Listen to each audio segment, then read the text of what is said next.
who I've never met before, and who haven't met me. I'm sure that people haven't met Angie, and I'm gonna let her introduce herself. So I'm Toney again. I'm a barred attorney. I've been practicing since 2010. I'm barred in multiple states, and I do barred in the Supreme Court of the United States, and I'm also barred in U.S. Tax Court. My background includes everything from corporate entity structure, business setup, nonprofit setup, trademarks, estate planning, as well as succession planning. And I also do tax resolution along with my CPA colleague here and partner, Angie Toney. So I'm gonna let Angie introduce herself and go from there. Yeah, good morning and good afternoon, wherever you are in the country. Thank you for having me, and thank you for joining on a Saturday afternoon and getting to learn about taxes. I am Angie Toney, CPA. I've been a CPA over 25 years. My primary background is in corporate audit, where I did not tax, internal audit, compliance, ethics, white collar crime. I was a certified fraud examiner and all of those good things. I switched over to my private practice where I do a B2C business, taxes, planning, representation. And I also have a platform where I train and coach other tax pros to expand their business in planning and representation as well, called the Executive Touch. I'm happy to be here today. Great, thank you. So thank you again for everyone joining on, and we'll get started because we have a lot to cover. And again, appreciate your time. So right now we'll go into, let me just pull up some screens here. Okay, so we're here for ACE, right? The tax return. It's tax season now. Angie's busy, I'm busy, everybody's busy. There's a lot going on. We may have a lot of IRS employees getting laid off, unfortunately, soon, and that causes going to be delays for us. But we want to take advantage of that, and we want to use the tax code to our advantage like they use it for their advantage. So you hear these companies paying zero taxes, and you think, oh, they're cheap, they're tax cheats. Well, that's not always the situation. That's not always the case. Some of it is really them not being able to use the tax code again to their advantage, taking deductions, taking credits, research credits based on what type of entity they are, what type of industry they work in, and they're just available credits out there for us to kind of utilize. And we want to talk about that and share some of those today. So of course we got a tax disclaimer. I'm an attorney. Angie's a CPA. We want to make sure that, hey, this information is for educational purposes only.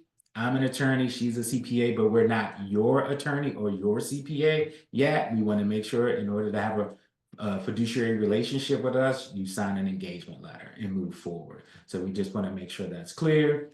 I'm sure no one here would do anything like that, but you can never be too sure.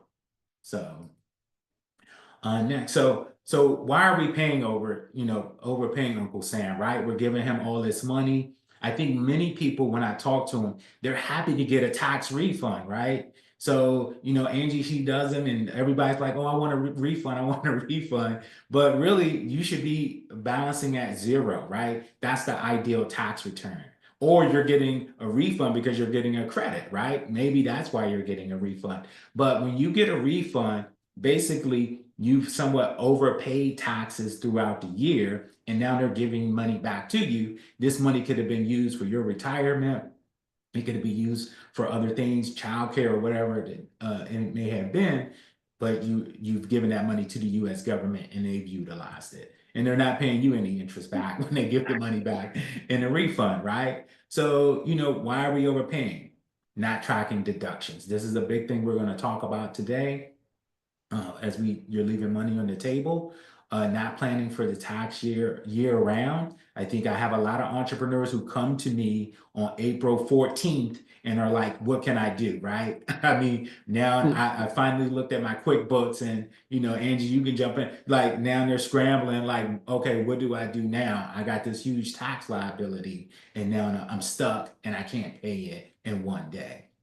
Yes, just to be clear, we're calendar year cash basis taxpayers. So from January 1st to December 31st, That's what we have to work with. Once 1231 comes, pencils down. We're done. There are a few strategies that we can do, and we'll touch on a couple of those after the year end, mostly in regards to healthcare or retirement. Yeah. And so retirement is key too, because I'm glad you bring that up. Because sometimes instead of paying Uncle Sam in taxes, you can actually be funneling that money to your retirement plan. And so now you're getting a double bump. You're paying less in liability and you're appreciating your assets more at a quicker pace with money that you could have been using that's not really coming out of your pockets, but it's going to help you retire early in that fire state, financial independence, retire early frame of mind. So what are deductions or credits, right? So we'll go over that. There's some standard deductions. There's some itemized deductions for those who are familiar with it. Then you have your child tax credit. I think everyone's pretty much familiar with that and use that if you have kids. You have your, recovery rebate credits, from stimulus. So we have a few deductions and credits that we'll go over. So a tax deduction reduces the amount of your taxable income before your tax liability is calculated. And so, let me make sure I move this. Sorry. So uh, excuse me. So the tax deduction reduces the amount of your taxable income before your tax liability is calculated.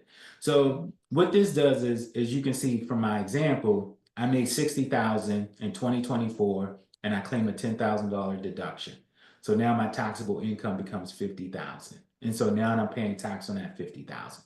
This is what most of us try to do, or the goal is to bring down your income so you can pay less taxes, right? And we'll talk a little bit why there's an advantage to that, and then there's a disadvantage to that. So this reminder is for all you single member LLCs out there who want to kind of limit your income. We'll talk about that, because that may not always be the most favorable status or way for you to operate your financial records if you're a single member LLC and you're not working, right? Because like Angie, right, they want to bring these tax deductions in and bring down their income. Now, when you go to the bank, you try to get credit to start your business, you try to buy a car in your business name, you've already brought down your income. And some people try to bring their income down to zero, right? Now they're like, oh, my credit's so bad. I wanted to buy a house. I'm an entrepreneur. I can't because my income is so low because you deducted all your income. Anything you want to share on that? Yeah, let me add to that for a case study. I had a client who worked in the US, self-employed his whole career. And when he got to 62 years old, he needed disability and he couldn't draw any. He didn't pay into the system. It's either he didn't file or he ended in a net loss. So be careful when you deduct. Whatever it is, you have to tell the truth anyway. So it's just as bad to over-report expenses, and you can't under-report them either. You have to report the correct amount. So he was not able to draw Social Security because he never paid into the system. Sad And case. a lot of entrepreneurs run into that. They don't know what they're going to do for retirement because they've been an entrepreneur for all of their life. And if they don't pay into that W-2 situation like most workers do, then they don't qualify, unfortunately. So here's an example of the deduction as we break it down. So one thing from this slide too that I want to share is a lot of people don't know that you're taxed on certain brackets, right? Can you see my arrow? So I was Yeah. looking at it. So, okay. So most of us are getting taxed on brackets, right? I think a lot of people don't know. I think they think, oh, I made 100,000. I'm getting taxed at that same rate for the whole 100,000, right? So this is what we call a progressive tax, right? So here's my example. I made that 60,000 on my first 10%. This is how much I'm going to pay in taxes, right? At Mhm. 12% from this range to this range, that's how much. That's a bulk of what you're paying in taxes. And then at the end, when you get to that 60,000, this is how much you owe. So those are your taxes that you would end up paying if you made that 60,000.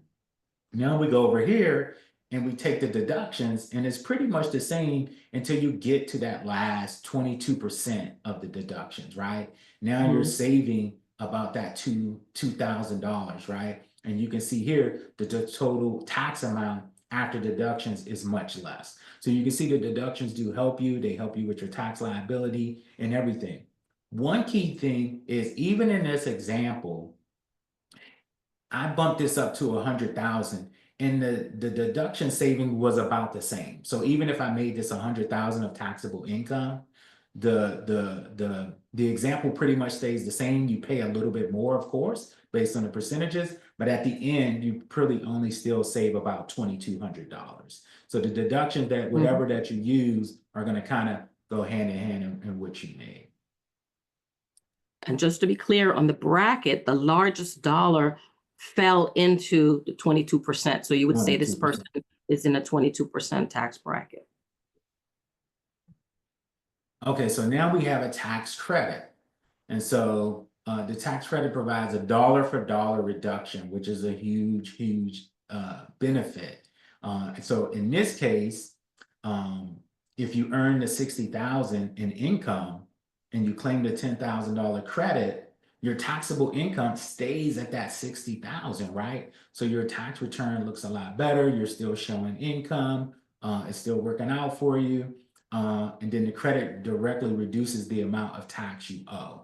So you still can pay lower taxes. So let's go to that example here, federal tax bracket. So we're using our same example that we used in the previous one. That first 10%, 1,100, 42, 28. So now you see your tax due is the same as the other example, 8,000. But now with a tax credit, you go through that.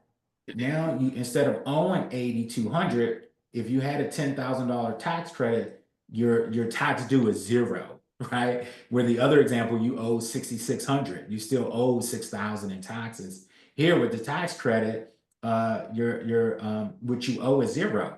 And let's say, for instance, there's a difference between the two. So if I deducted this 8,200 from the 10,000, I might get money back. It might be refundable. All tax credits are not refundable, but some are. And in the next slide, we'll go in that. Angie, did you want to jump in on anything?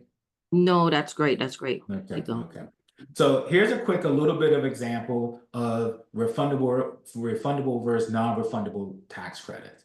So earned income tax credit. This helps lower moderate income workers, and they normally get a refund back. Everyone may not qualify for this too. So just know that some credits are for you need to qualify for. There's a refundable portion for the child tax credit that you might have in that situation. And so in that instance, you would use that. And then there's some that are non-refundable. So let's say you use the credit, it may wipe out your tax liability, but then you wouldn't get a refund check from the IRS that says, hey, here's a portion of your credit that went back. And we'll go into more credits and things like that later on.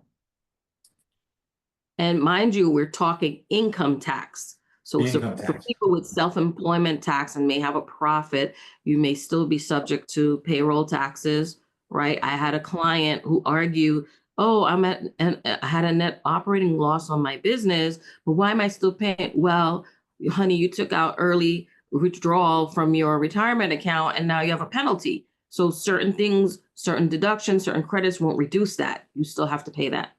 Yeah, definitely good point. Okay, so one thing before we go into some of the schedules, I wanted to give a breakdown really quickly on some business structures and choosing wisely. So many of us who work a W-2, we know we're pretty much an ordinary filer, right? So we're gonna, in the ACE part, we're gonna be talking about the Schedule A for that person. I think everyone knows you're gonna file a 1040, but most of any of your deductions that you use for a W-2 filer is Schedule A.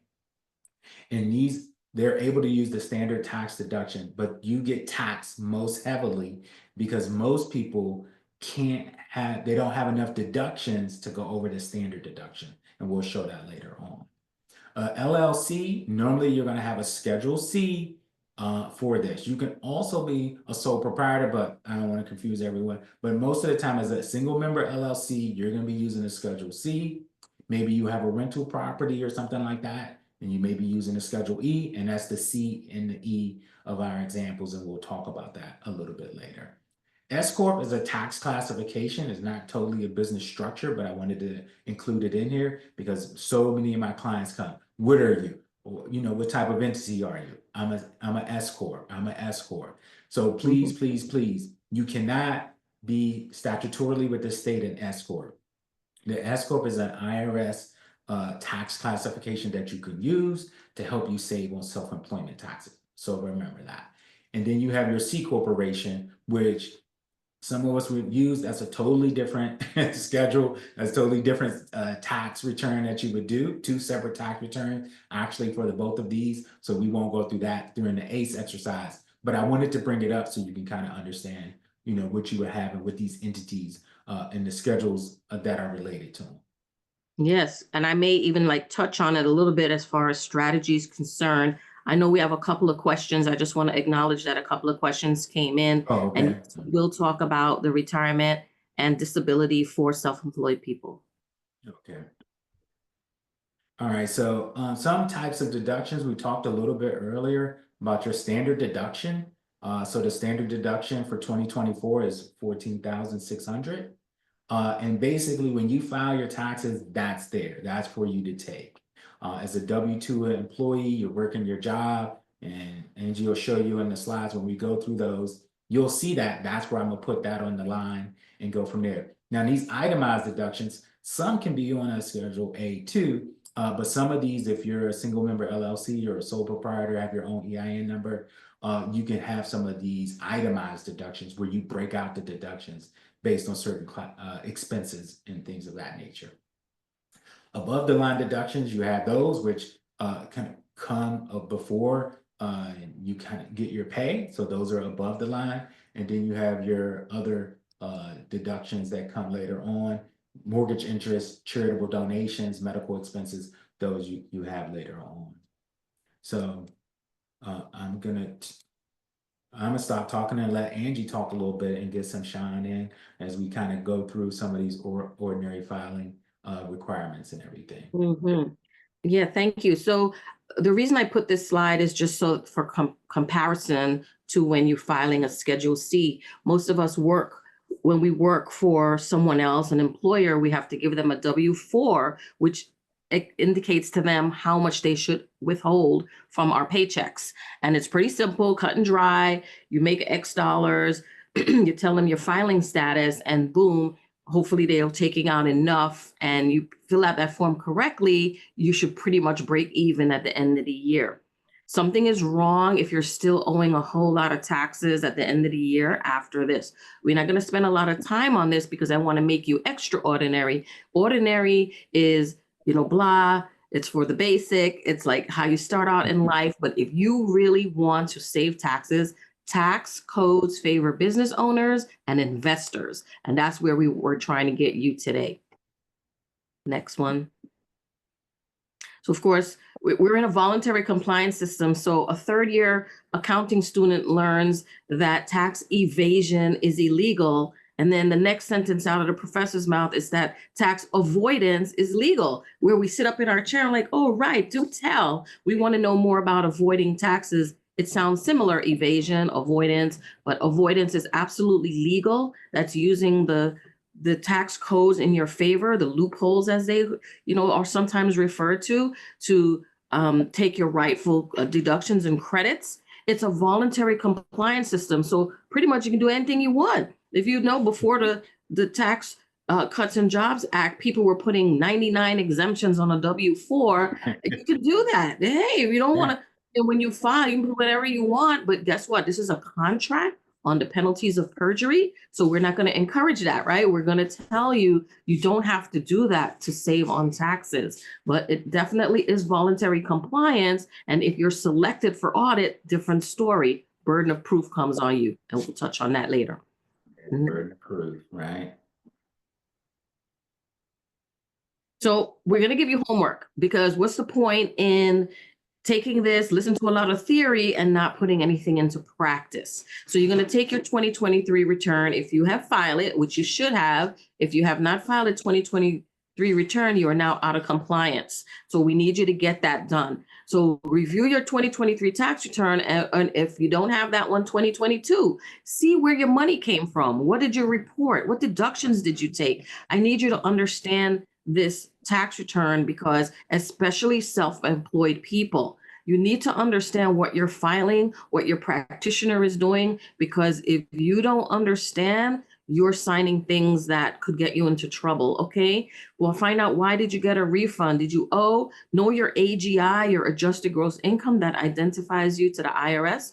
But guess what? Strategy is all about what can we do better the next year. Get comfortable with, did I owe, and how can I lower my liability, and start planning.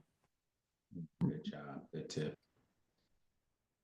All right. So most people, the ordinary people, we know line 1A, we're doing our W-2 job. We get the W-2, we fill out these numbers, nothing but math. You can't do much about boxes 4 and 6, which is FICA. It is what it is, what it is. It's a percentage that you have to pay. And guess what? Nobody likes taxes, but guess what's the main way, if you're not a conspiracy theorist, it's the main way the government pays for services, meaning infrastructure, our school system, our social programs, but we don't want to pay a penny over our fair share. Next. All right, it's very small here, but you can pull out your Schedule A and take a look. This is what we call itemized deductions. Now, again, I'm going to refer to the Tax Cuts and Jobs Act, which limited a lot of us from being able to itemize. They so-called double or almost double the standard deduction. So a lot of us, we have all these taxes. For example, in that second section where you pay taxes you paid, it's called SALT, state and local taxes. It's very limited, and it's limited to $10,000 even if you're married. Everybody gets $10,000, and I guess a lot of us are high wage earners, can't even itemize anymore because it doesn't make sense unless you have high interest on your mortgage and give a lot to charity. Now, on this particular sheet, we already know our medical expenses are limited. But for my self-employed people, because I'm always going to weave in something on self-employment. You see how it's very hard because of the 7.5% of, what did I say before? AGI, that number you have to know. Medical expenses can only be deducted over that amount, 7.5% threshold. But for my self-employed people, hey, this is where you're going to learn to hire your spouse and pay your spouse in tax-free benefits. So the insurance premium that you may be paying, the out-of-pocket costs on healthcare, we can show you how to deduct that on a Schedule C, right? That lowers your federal, state, and FICA. Okay. There's a charitable one too. Lots of charitable strategies out there. If you care to be charitable, that's another great deduction for your business owners. And your actually wage earners can do something called leveraged charitable deduction. We can tell you about that if you choose to do a tax plan where you get 4 times the amount you contribute to get a deduction on your Schedule A. There you go. Yeah, I was scheduled to have Ryan on. So Ryan Foncannon will go on, and I'll probably have us do a whole panel to discuss some of those charitable Oh, tracks. yes. Be sure to chime in for that one. Join on that one. And it's, again, a very advanced strategy for our more lucrative taxpayers out there who say, there's nothing I can do. I'm just making a high wage. So now you're getting ready to be extraordinary. We want you to do things in life that's going to allow you. So people always say, well, why does Bezos not pay any? Why does Trump not pay any income? So they pay property tax, sales tax, employment taxes for people that on their employer side. They don't pay any income tax, personal income tax. Why is that? Well, they have the cash flow to invest in certain things and do different things in life. Some of them love rental property, a property overseas. There are a lot of credits out there that will just about reduce all of your personal income tax liability, at least on the federal side. The state, sometimes yes or no, you have to do different things. And by the way, do not forget your state. I do know some people are in a non-income tax state, but if you're in an income tax state, you have to consider things on your state side as well. When we get married, when we have dependents, obviously there's some credits, there's some things you can do when you understand your structure, right, in your business entity, what Antonio alluded to at the beginning. choosing the right entity structure will allow you to say, well, I'm married. I can hire my spouse and pay in tax-free benefits. I can hire my dependents below the standard deduction. Standard deduction or below will reduce liability. Income, that's a deduction for the business. Tax-free money into your pocket. Owning a home, we know. Job changes may up. You may get more money, whatever. So self-employment, adding that too. And certain investments, as I said, come with beautiful credits like solar credits, research and development credits, retirement credits. So, and some changes obviously means more tax. Some mean less. Next, okay. Welcome to the W-9. Okay, this is the self-employed person's equivalent to the W-4. Now, the W-4 was telling the employer, hey, withhold, withhold, withhold. The W-9 is saying, well, maybe not withhold, right? So no one's withholding for you. You're going to be subject to estimated taxes quarterly. And maybe, right? Because sometimes there's strategy where you can do something else with that estimated tax so that you can reduce your liability the following year. So we're not saying don't pay estimated taxes. We're just going to try to balance it out where you're not giving too much of your money to the government and waiting for your refund, and you've given them an interest-free loan all year. Your money should always be working, always. So on the attorney side for the W-9, I encourage all of my entrepreneurs to have this set up for themselves so they can use it or they can get one. So when you're paying, professional services, some or some other tech or something like that, you can get a W-9 from them so you can keep track of these deductions for yourself. Because we want to talk about you keeping your documentation for if something happens down the road, you have it where, hey, I paid you X amount of dollars, and I can verify that with this W-9 that you gave me with your EIN number and everything. So keep that in mind as well. Yes. Do not pay a single penny to anyone without collecting a W-9, because you're going to be chasing them at the end of the tax year, and your accountant won't be so happy with you. Yeah, so I have some people who will not pay the invoice until they get the W-9 in from the vendor or contractor. So keep that in mind.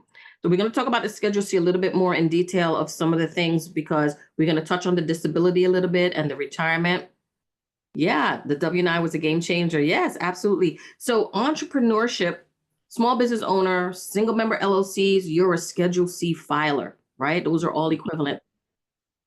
I put the S Corp election here because some people are going to then say when you start profiting a certain amount, and by the way, it's going to differ from pro to pro. You may ask a different accountant, he's like, oh, time to elect S Corp. But we all have varying feeling about when you should elect, when it's good for you. As a strategist, I'm all about, hey, once I've exhausted every single strategy I can think of on a Schedule C, and you're still profiting 6 figures, I'm going to say, okay, maybe a time to look at that S Corp election now. But again, I'm going to exhaust every opportunity before I can cause you to pay extra for payroll, to pay for an extra tax return, to focus on those fringe benefit rules and tracking basis and all the nonsense that comes with being an S Corp. A lot of people who know me know I don't really particularly care for S Corps. They're a good stepping stone, but after a while, please get me off of this thing. So that's why I put that there. You can do much about box 4 and 6, remember, because I'm telling you about ways that you can deduct, and we want to make sure you don't miss a single deduction to lower your FICA. And that's why W-2 is what it is, but when you're on a contracting small business, you can certainly lower those numbers. Documentation is everything. Receipts. The IRS could care less about your statements. If you get audited, it's going to be hard to prove when you're just using statements, especially if you're a commingler. That means you're mixing business and personal expenses in the same bank account. I know I have to be mindful of the time, so I can't give you everything. So we got to keep it moving. Okay, keep it moving. One thing I'll say about this, one thing you said, Angie, that maybe a lot of people didn't capture, when you have a S corporation or C corporation, you're going to be filing 2 tax returns. The good thing about the Schedule C, this is an attachment on your 1040, as you can see here. So that one return will be enough for you to satisfy your tax obligation. That's right. Sorry. All right. That's good. That's good. Some types of strategies we want you to think about on that Schedule C: maximizing your deductions, your home office. You got to pay rent and mortgage anyway. You might as well take a piece of it for earning money in that space. It has to be regularly and exclusively. But a lot of people say, oh, it's a red flag. Take your deduction, but carve out a space in your home where nothing else happens in that space but work. You check your mail there, you take your courses, your online course, like this kind of conversation. You meet with your attorney, your accountant online. Everything is happening in that space. That's deductible. Travel expenses.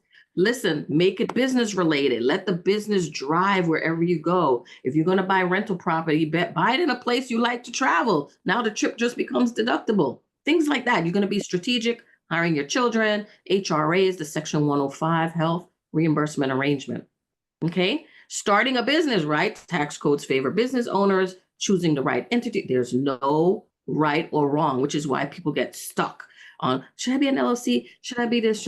Listen, do not let taxes drive any of these decisions. Let your goals drive you, and your attorney and your accountant, your tax pro will help you figure it out. By the way, this is a plug for enrolled agents. Enrolled agents are excellent tax pros. Do not discount them. You don't always need a CPA. Just want to put that out there. Retirement planning. Let's talk about that.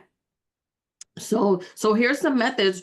Remember, we talked about don't deduct, where you're not going to get any Social Security. So 10 years, 40 quarters, that's the American rule, right? You have to contribute into the system to have that. But in my opinion, Social Security is icing. Okay, that should come anyway, but you should be planning on your, thanks for the, oh, yay. Yeah, of course. I love my enrolled agents, very smart, right? And good tax pros.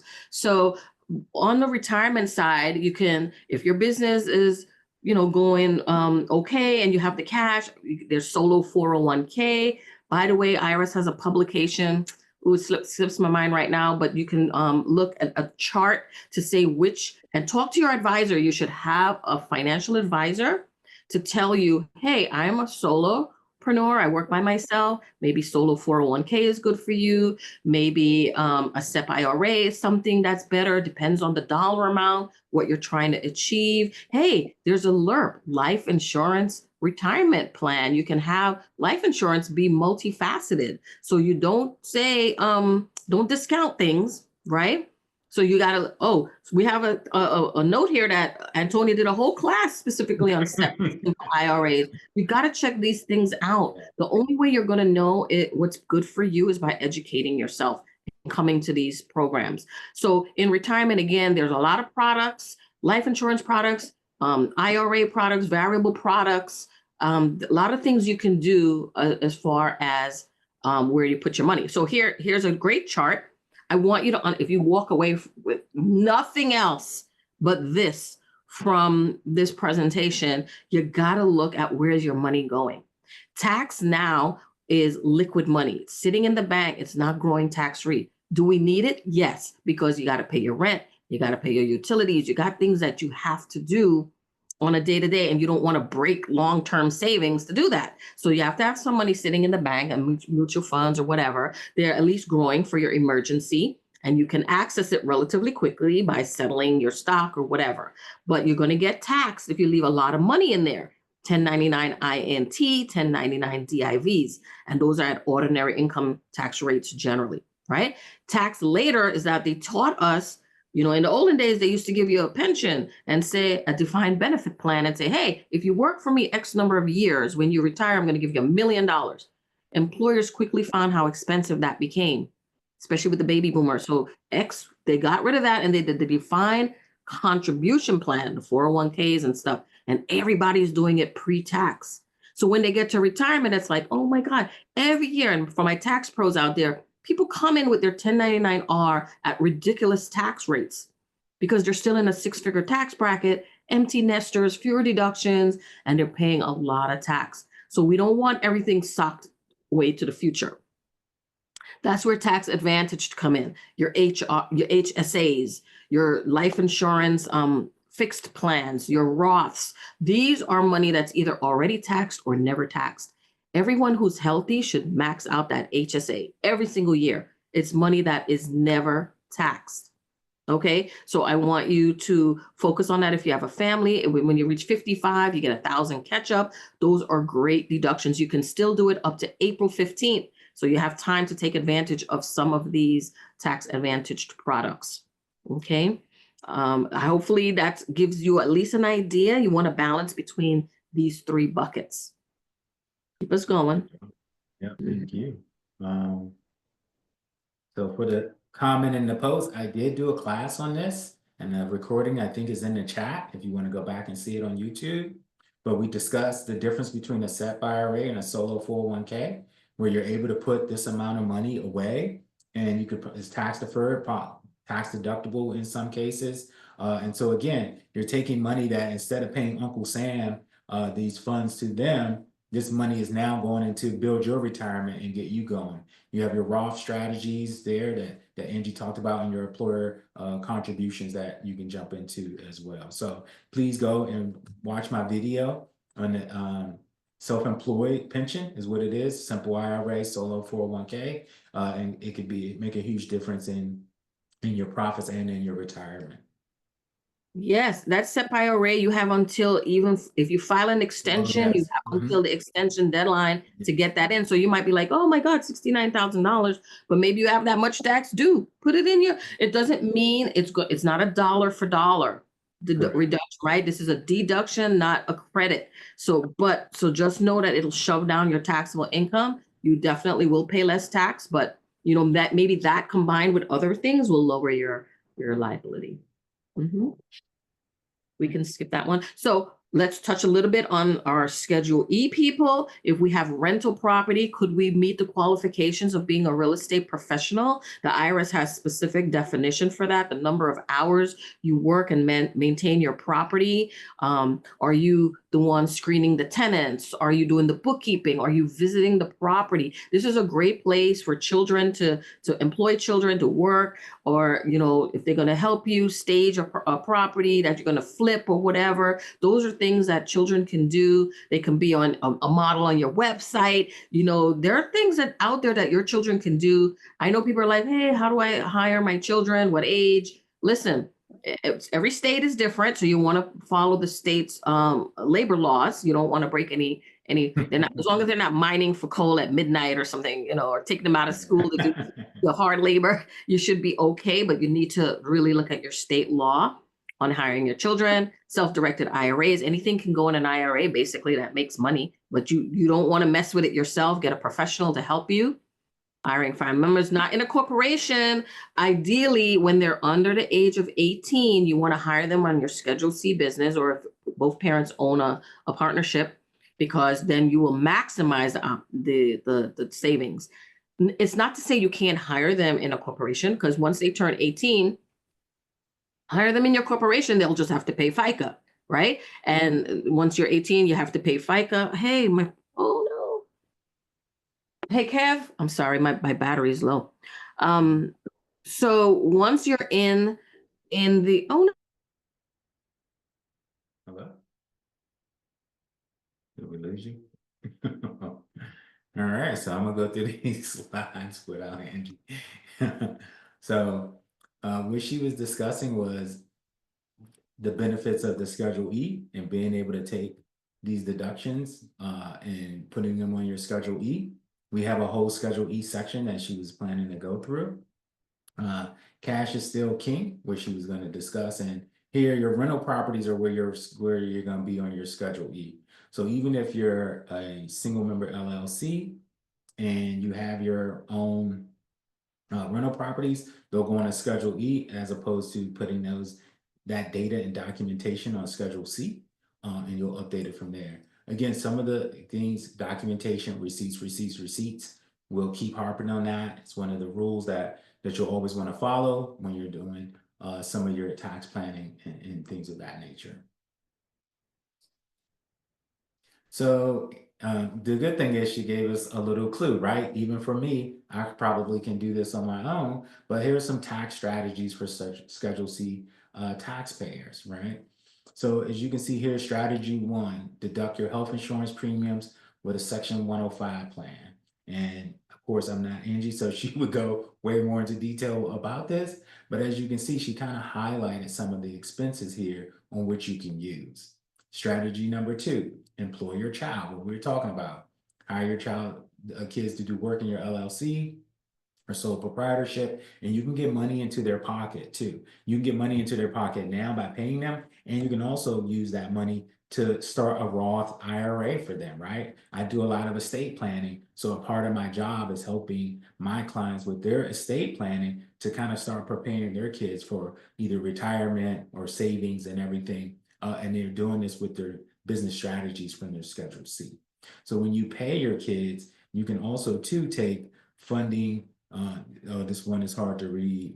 Oh, yes, you will get a copy of the slides after we're done, so you can be able to read this. Sorry for this, and I can't zoom in on it, so please forgive me. So when you're hiring your kids into the business, a huge chunk of that can start to go into their pocket because if they start a Roth IRA at this young age, it'll really continue to grow from there. Similar to employing your spouse, so having a legal structure in place saves on the husband and wife business. Okay, here she comes. I dodged a bullet. So and go from there. So when she comes in, I'm so sorry, guys. perfect. And I'm calling my nephew. I told my son to plug me in. See, you can't ask your son to do nothing. See that? See, now he's fired, right? See, I want to hire my kids, but this is what I get.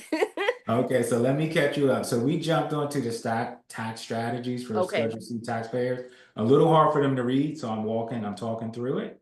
And that's so, cool.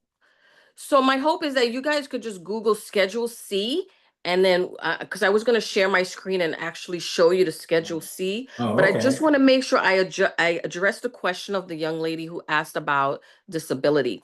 So remember we were saying at first, you want to be sure you're paying into Social Security, and if you've done that in the past, don't worry about that right now. There is insurance, especially think about your industry. Some membership programs have disability insurance that you can purchase at a group rate because you're a participant. So say for example, accountants have it, you could look at your general liability insurance, the same place you get it, see if they offer disability insurance, but you absolutely should get it. If something happens to you untimely, you can collect money. Okay. Do you want me to say anything specific about this? So I want to talk about, there's a lot of things on this line and we don't have the time, but so let's look at advertising. A lot of people are charitable. If you're going to do something at a 501(c)(3), donate, hey, see if they'll put your name in the program up on their bulletin board and there'll be advertising expense versus charity. Like if you're not itemizing, you can take the deduction as advertising. That's a good tip I learned from Bradford. You guys subscribe to Bradford's newsletter. That's a good one. Yeah, that's a great tip. So you guys can do that. Churches, things like that. This way you get 100% deduction, especially you pass through entity people where it could be limited when it comes over. Try to be a little bit more strategic in how you do that. Car and truck. Remember we talked about the home office. You can get a round trip deduction if you make your home office your primary administrative office. The IRS does allow you to have more than one office. So don't feel like, oh, just one way to Staples and this, but every time you leave that home office, round trip. Employer, okay, the benefits, there's a lot on that line. That's where we're hiring our spouse. We're paying our spouse. Yep, we're paying our spouse in tax-free benefits there. Not you if you're a single member LLC, your health insurance is elsewhere. But if you're getting your health insurance from the spouse, this is not for you, right? You're getting the spouse is bringing the health insurance, already getting pre-tax on their W-2, but the outer pocket costs are going to go right there, commensurate with the work they're doing for you.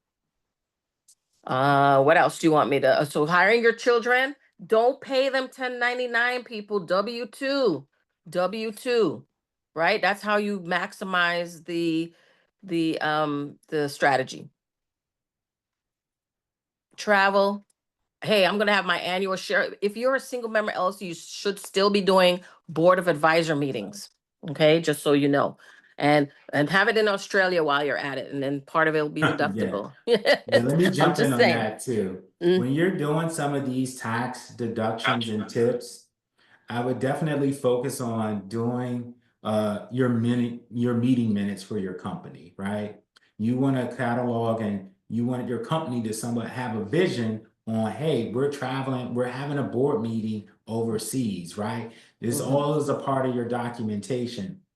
And we won't go into like reasonable, accountable plan and reasonable compensation and those things, but Yeah. you want to have documentation that shows when the IRS comes, hey, we prepared to this. I met with everyone and we had it on our schedule to have our company retreat in Jamaica, right? Mm. And you can talk about that. And now Yeah. you're doing that. You're documenting everything. You're putting names on receipts. You're keeping it and you're keeping those receipts so you can get the full, deduction on that tax trip. And then that making it easier for you and your tax professional because they're able to rest. So on your compliance side, also have compliance with your tax and your receipts, but have compliance for your entity and your internal controls. That's right. Okay. Okay, what we got next? We Are can you? there's so much to talk about there, but obviously make an appointment. We talked about the home office deduction. We talked about meals and travel. So 50%, or if I have any truck drivers out there, you get 80% under some circumstances. Depreciation, that's getting your capital assets. You can have section 179, bonus depreciation still in effect. Some deductions may sunset, and some certain things in the Tax Cuts and Jobs Act may sunset at 25. We don't know what's happening yet with the new administration, but keep in touch, keep learning. Yeah, yeah. All right, family members, we talked about that. By the way, in 2025, it's $15,000. You can pay your children up to $15,000 and they will get no taxes due. But make sure they do the work. Is it hard to get teenagers to work? Hell yes. So that's why you start them very young. But Well, when you dropped listen, off too, I told them when they pay their yeah, kids that's earned income and they can that's right. start putting that into Ooh, Roth. retirement for their kids, right? So That's we right. talked about that a little bit. Right. Even But if it grows to $1 million, they can't tax them again. All right. And I also want to say, with the children and the $15,000, it's so that's one. And then also they want yearbooks, they want soccer practice, they want all these things. That's how you indirectly deduct those things. You pay them a wage commensurate with what they're doing in the business, get a job description, do a timesheet, no employment contract necessary. And then you just document what they do and you pay them in their own bank accounts. That's how you do that. Red flags. Guess what? Schedule C filers are the most audited of all taxpayers because people love to deduct, deduct, deduct. They love to lie, lie, lie. And so we don't need to lie. We just told you there's a bunch of things you can do. So there's identity theft. Things look strange from the average. There's a diff score that goes on every single return. The IRS is looking at how you fall. Are you an anomaly in all of the statistics that they look at on returns in your area for your filing status? Blah blah blah. You're getting 15,000 refund while everybody else in your neighborhood is getting 3,000 or owing 1,000. You know what I mean? You're gonna stick out like a sore thumb. They're going to look. I had clients with zero revenue. They say they're a travel agency, zero revenue and $77,000 worth of expenses. Guess what? Not just 1 year, but 3 years, 4 years, 5 years. And it's like, wait a minute, something's off here. Is this a hobby? Are they trying to make money? Yes. And they got audited and had to pay back a lot of money. So don't do those things. All right. I mean, you guys can read through this. Are we sharing these slides, right? They I'm gonna can share read the through these. slides. Yeah, Yep. I'm gonna share the These are slides. flags you should know about. Don't do them, or if you do them, have your documentation ready to support that you're entitled to these things. Okay. I had a client, American Opportunity. These are true stories. American Opportunity Credit. Her son is in school. The software, she self-prepared on her TurboTax. It told her you made too much, you can't get it. So she hand wrote her tax return and then got audited. So there you go. She tried to override the fact that she does not qualify for the credit. Get over it, people. Next. And if you do happen to get an IRS notice, don't panic. Please read it. Some people don't even read it. They come crying. What's this? I don't know. Oh my God.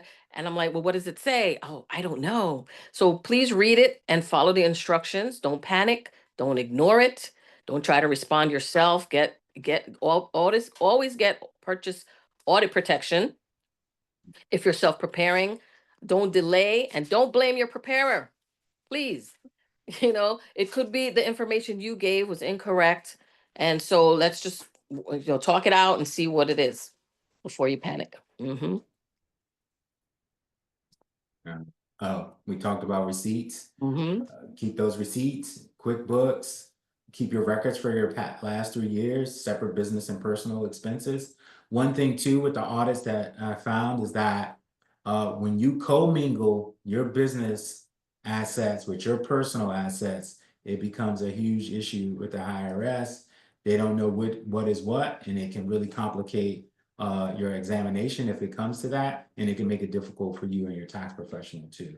So again, what she talked about was keep receipts, not credit card statements, right? I wanted to bring that out because a lot of people say, oh, here's my credit card statement. But then the IRS will say, well, I don't know what that was. If it says this, but I don't know if this was for the purpose that you used it for. Was it for your Yeah. business? Was it personal? And go from there. Yeah, it's harder to defend, but if you have mostly receipts and one or two statements, it's not the end of the world. All right, but still, you want to come across credible with your receipts. All right.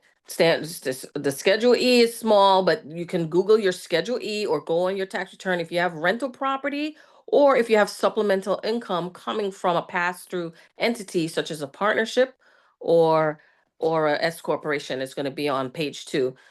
Page 1, that's okay. So now Schedule E, similarly, right? You have to make sure you have receipts. And if you're running your rental property like a business, in other words, you've been doing it for a few years, you may qualify as a real estate professional.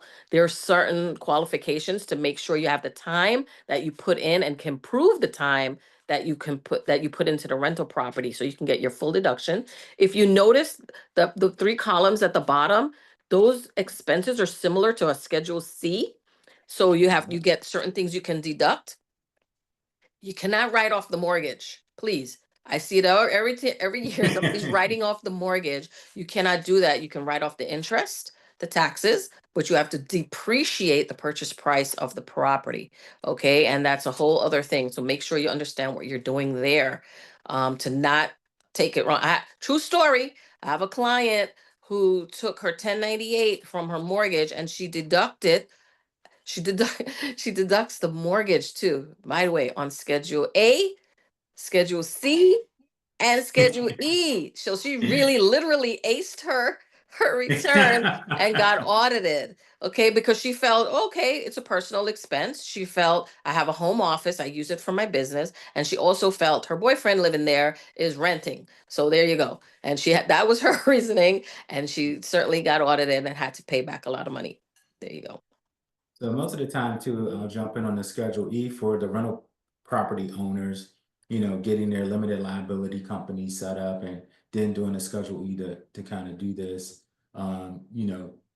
Kind of be mindful of what Angie is saying and kind of remember that.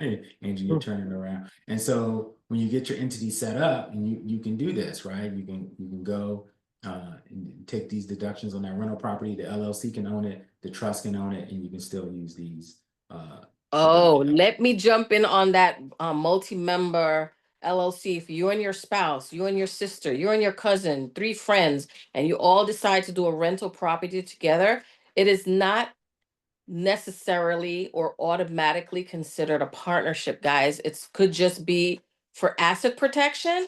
And so you can opt out of subchapter K, which is the IRS code section that governs the partnership return. So if you're just trying to hold a property for asset protection and have no services you're performing, such as bed and breakfast, like you're serving food or janitorial service or whatever, then the activity is not subject to FICA. So you do not need a partnership return, a 1065. You can opt out and split everything 3 ways, and it goes on each person's Schedule E, respective Schedule E's, just so you know. Yeah, good tip too for those who are husband and wife. When you file, you can also, normally the IRS will ask you, are you husband and wife? And you can be treated as a single member LLC. So if you're setting up your own LLC and you're not going out to a professional, remember that tip. When you get your EIN number, you can click the box and also be a single member LLC if you're a husband and wife, and it'll ask you. Perfect. We looking on time. Okay. Yeah. Okay, let me go to the next slide. All right. All right. So again, if you get into your a tax notice, a CP 2000, you're underreported, a 504 is a levy action coming your way. IRS is not always right. So that's why a professional is good to check with a professional. Make sure, just don't ignore it. Consult your pro. Negotiate, negotiate, negotiate. You can actually lower liability even if you got into trouble. The IRS will work with you. There's payment plans. You might not even be able to afford it. You might make a settlement, depending, right? So remove liens from your credit report. They're no longer putting liens on your credit report, so that's a good thing. But fix it and move on. Let's get over it. Angie, there was a question in the chat. Can you read Uh-huh. it? Are you able to see it? Can you read it? Because I'm Yeah, on let my me read phone. it. So the question for everybody is, I have a rental property, but I don't have passive income, so I'm not able to deduct it from my income. I manage the property, but I'm not sure if I can justify 720 hours or real estate agent requirement. Any advice? So it's 750, and so is this person saying they also have a W-2? Because that's the issue. The W-2 is the issue. It's not a, by the way, I've had clients audited on this, and I've actually been questioned on my own return on rental property and real estate professional. By the way, I asked the agent, and you're not, yes, so he has W-2 income. That's the issue. So now it's not automatically dead in the water because you're W-2, and even if the spouse is W-2, it's how you prove the 750 hours. You can fight for it. I'm in an audit right now with New York State. The IRS hasn't troubled this taxpayer, but New York State is like, nope, nope, nope. But you have to be able to keep a contemporaneous log showing all the time you spend on your property. I know the IRS automatically assume because you have a day job that you don't have 750 hours, but maybe somebody's a teacher. Maybe they have it in the summer. Maybe you do it in the evening, but you got to keep that log and you got to prove. And by the way, even if over the last, I think it's 10 years, and you can show at least five, Airbnb can provide. Yes, Airbnb can provide. Thank you, Monica.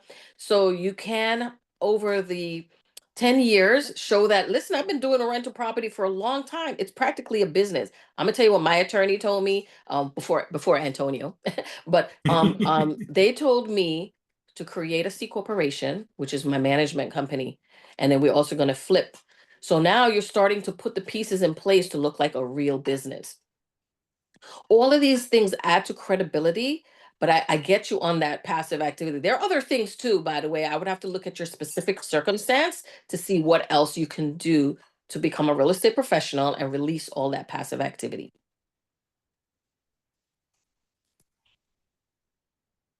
Yeah. Oh yeah, this is us. This is why we charge so much, because you're lucky if you get through. Sometimes you transfer like 16 times before you get somewhere, and then you still don't get an answer. This is what's going on with the IRS right now. It's not an easy task to get answers from them. I have people on the other side of the phone crying to me about their own problems. I'm like, yeah, but what about my client? You work for the IRS. But I'm just showing you that there are people too, and you can work and talk to them and get answers and your case resolved. You're welcome. Okay, so here's the rabbit hole. Read to your heart's content, and you're gonna read and learn. By the way, the IRS has tons of videos on their site. If you look up self-employed videos, I don't have that link handy, but you can look it up. You can watch them in 5, 10, 20-minute increments and learn. You have to treat your business like a business. All right, be serious about it. Get the education you need. Publication 583, use it as a reference manual, how to keep your records. Look at these forms that we showed you. Google the 1040, understand page 1, 2, 1120 is a C corporation, 1120S, S corp, filing, Schedule C, Schedule E, 8582, 8829, and down you go. And read them and understand that the requirements. And that's how you Okay, and set it. so question is, Mhm. it's a married couple.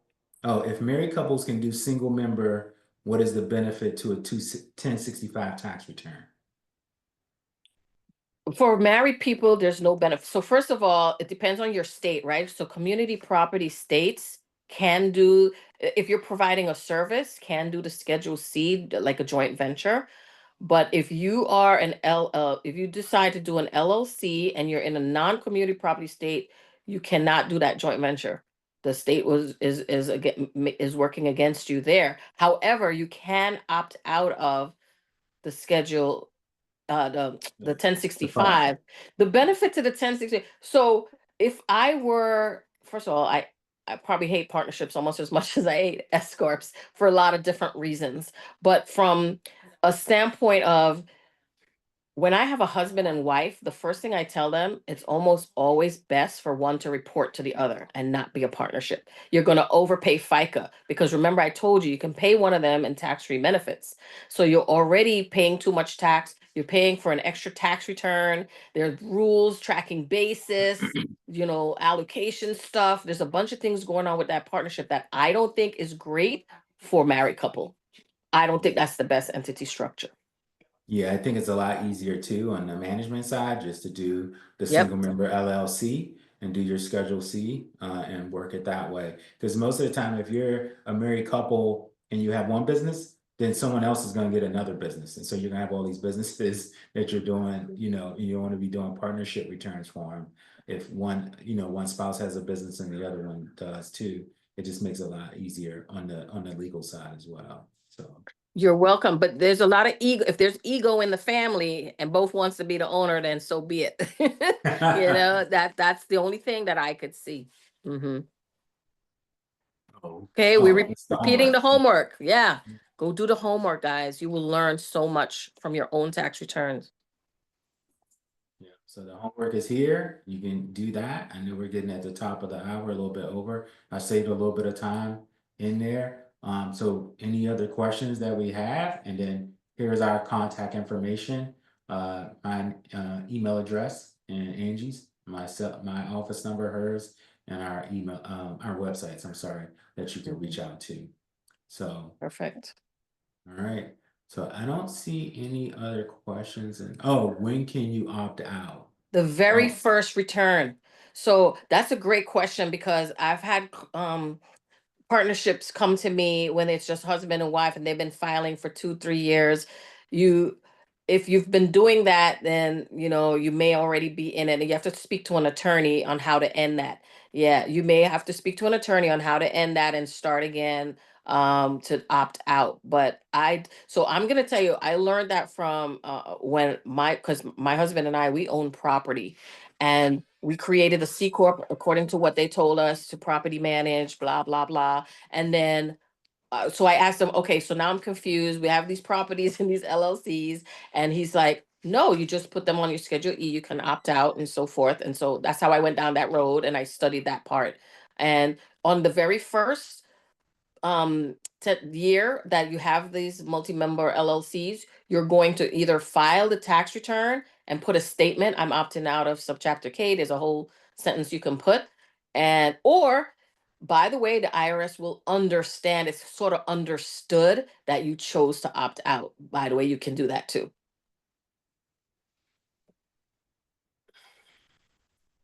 other questions? Okay, Mhm. let me stop sharing. And You're very well, welcome. thank you all. So I want to thank everyone for joining. I want to thank some of our back office people. So Asharina, she works for me in my office, and Essence works for Angie. So thank you all for your support. Let me thank Angie for joining on the call, and everyone who signed up. I hope you all got something, out of the call, and hope it was informative and helped you out. And next week I'll send out the slides and the information to you, and that way, if you have some more, pointed questions and you need to reach out to us for some consultations, let us know. I think you can go to both of our websites and book a calendar session with us or something like that if you need to have a call. Angie and I do a lot of work together, so if you need both of us on the call, just let us know, because then I bring us on and I talk legal, she talks tax, and it makes for a good relationship as we go through things. So then there again, thank you. I don't see any other questions. So everyone have a great weekend, and I'll see you next month when we'll be talking about real estate investment trusts Mm. with what's the name? Oh, Prudential Capital, Provisional Capital, I'm sorry. They'll be talking about real estate investment trust and how to invest into rental properties in the bulk. The minimal investment is about 5,000. So I think that'll be a good class. If you're looking to take some of that money from a self-directed IRA and put it into some investment vehicles, you can do that. You can sign up for the next month. I will send out a notice to everyone who had an email. Will get the replay.